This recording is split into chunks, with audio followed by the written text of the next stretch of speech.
Looking forward to playing against Fulham, because Everton seem to have a tremendous record against them at home. Not wanting to put any pressure on. No, ask me the question after the game and hopefully I'm able to say yes. But it's one of these things you don't know.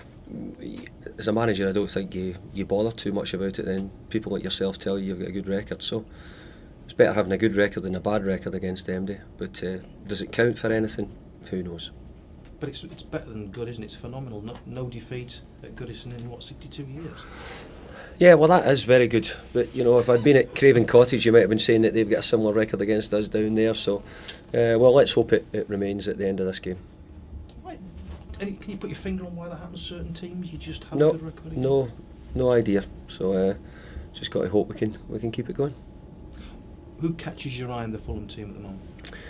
I think they've got a few players. You know that they've got a good team. Mark Hughes is changing the team around. You know, putting one or two players in and obviously, you know, we welcome back the likes Andy Johnson, Simon Davis, who were both ex-players here, so we know a bit about them. But I think Fulham are a steady side, and I think they're gradually beginning to find their feet.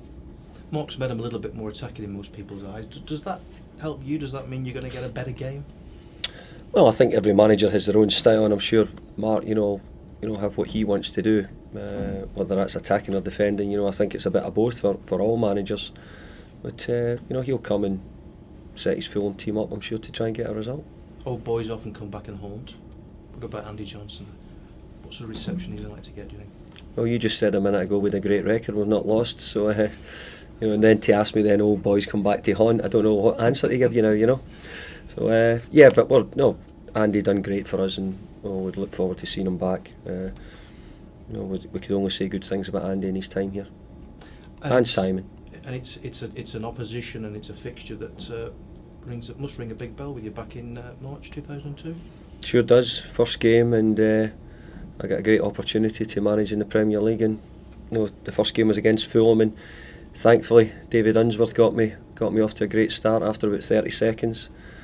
And you know, hopefully since then people would have seen it as an upward climb, and we've done better since that day. What do you remember about that opening day? Nervousness, because you're a young manager coming into the Premier League. We weren't in the best position in the league, needing to get a result, hoping that somehow you can get off to a good start.